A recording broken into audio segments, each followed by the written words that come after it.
thank. Just say thank you. Below that, the leave taking has to be written down. You began with salutation, that is dear sir slash madam, comma. Now you end your letter by taking leave. How do you take leave? By saying that yours sincerely or yours faithfully. When you write yours, yours, remember not to put an apostrophe before yes. It is one word. Yours is one word. You can't split it into two. You can't separate yes from your. Yours is one word, just like the word his. So when you write the word his, do you put an apostrophe before yes? No, you don't do it. So if you do it, it will become meaningless.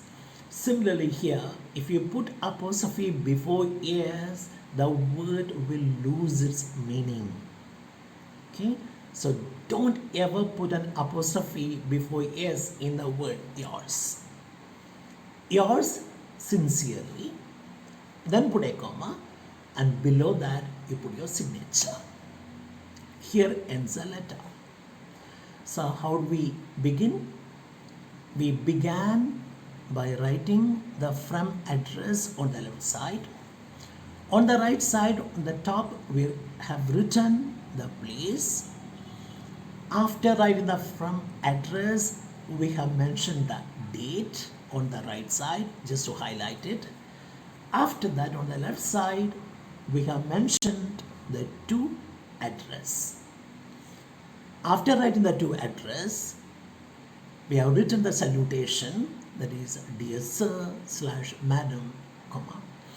Below the salutation, subject is written. Remember this, it's very important. I have seen some people writing the subject above the salutation. That is wrong. You need to write down the subject below the salutation, not above the salutation. So dear sir slash madam, comma, sub application for the post of lecturer in English. In the body of the letter, there are 3 paragraphs here. In the first para, you mention the source of information, how you have come to know that there is a vacancy. In the second para, you mention that the details of your qualification and experience and achievements are given in the CV. In the third para, you make an assurance that you will serve your institution to the best of your ability if you are selected for that job. Then you conclude the letter by saying that you are waiting eagerly to get a reply from the potential employer. You thank the potential employer or the reader for reading your letter. Then you take leave by saying yours sincerely. Yours is written without apostrophe. So below the leave taking, you put your signature. Then the last part.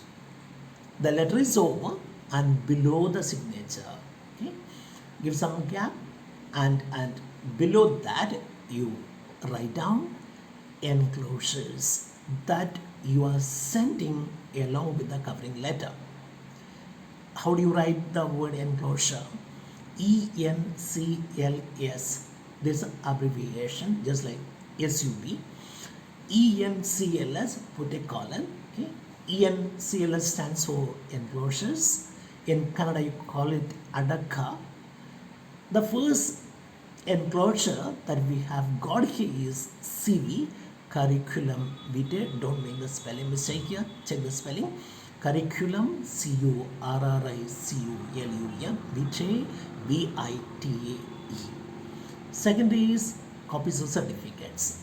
Along with the application, you are supposed to attach not the original certificates but the photocopies. So that's why we write copies of certificates. And the third enclosure is the letters of reference. Now letters of reference,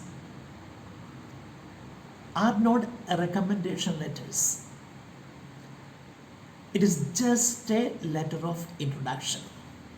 Suppose a student of our college, after the graduation, tries to get a job in a bank in Mangalore. The principal of this college can give you a letter of introduction. It is not a recommendation letter. It is just a letter given by the head of an institution introducing you to the potential employer. It is not compulsory to have this letter of reference, but if you have, good. Otherwise, don't worry about it. But if there is a letter of reference, mention it in this way.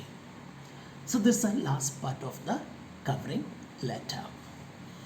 I hope you have understood how to write the covering letter.